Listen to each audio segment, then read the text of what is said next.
नमस्कार बंधुरा सबाइके स्वागत आमार यूट्यूब चैनेले। आमी आज आबार चले एलाम एकटी रेसिपि निये। रेसिपिटी देखुन, देखे भालो लागले लाइक शेयर सबस्क्राइब अवश्यई करबेन एबं पुरो भिडियोटा देखार अनुरोध रइल सबार काछे। आमार आजकेर रेसिपि छाना दिए घरे तैरी रसगोल्ला। तार जोन्नो लागछे चीनी, बड़ो एलाच नियेछि, एखाने छोटो एलाचो हबे, और लागबे घरे काटानो छाना। प्रथमे आमी किछुटा परिमाण जल एलाच थेतो करे तार मध्य दिए आर चीनीटा दिए देबो। एकटा चीनीर रस तैरी करब। एलाचगुलोके छाड़िए निये थेतो करे नेब। थेतो ना करलेও হবে, তবে থেতো করলে গন্ধটা ভালো আসবে। এটা আমি জলের মধ্যে দিয়ে দেব আর দেব চিনিটা দিয়ে একটু এগুলো দিয়ে বেশ কিছুক্ষণ জলটাকে ফুটতে দেব। দিয়ে একটু মোটা হয়ে গেলে রসটা তৈরি হয়ে গেলে খুব মোটাও হবে না খুব পাতলাও হবে না। রসগোল্লার রস একটু পাতলা পাতলাই হয়।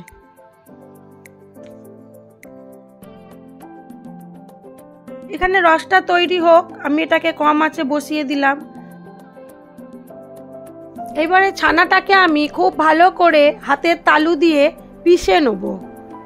একদম মোলায়েম করে পিষবো আর এর মধ্যে দেব 2 চামচ ময়দা। আপনারা আপনাদের ছানার পরিমাণ অনুযায়ী ময়দাটা দেখে দেবেন। আমি এখানে ছোট বাটির 1 বাটি ছানা নিয়েছিলাম, তাই 2 চামচ ময়দা দিলাম। এটাকে খুব ভালো করে 10 থেকে 15 মিনিট পিষে নেব। তারপরে লেচির আকারে করে গোল গোল করে তৈরি করে নেব রসগোল্লার শেপে।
খুব ভালো করে আমার এটা মাখানো হয়ে গেছে। আমি এইবার গোল গোল করে রসগোল্লার আকারে এগুলোকে তৈরি করে নেব।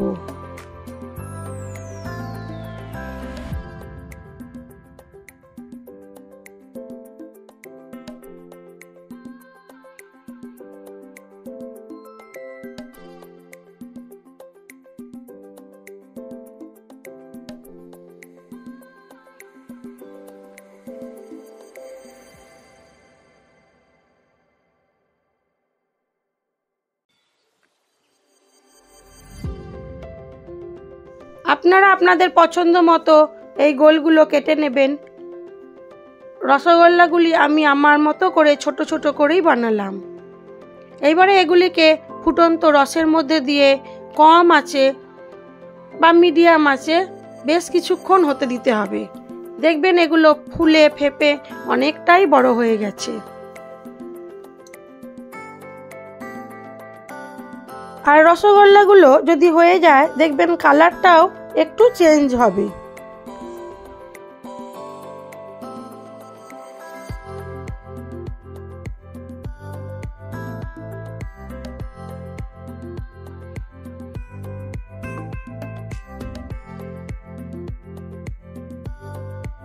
আমার এই রসগোল্লাগুলো বেশ অনেকটাই আকারে বড় হয়েছিল।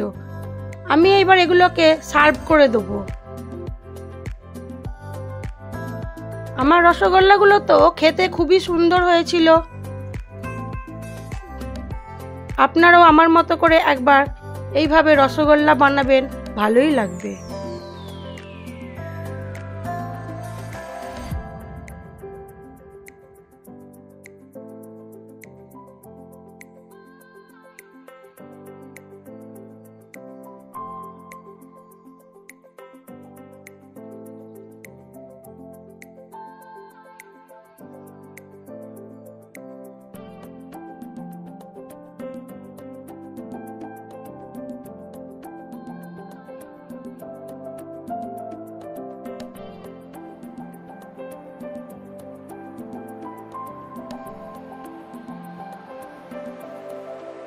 আমার এই ভিডিওগুলো যদি আপনাদের ভালো লেগে থাকে তাহলে লাইক, শেয়ার, সাবস্ক্রাইব অবশ্যই করবেন। সবাই ভালো থাকবেন, সুস্থ থাকবেন, নিজেদের খেয়াল রাখবেন।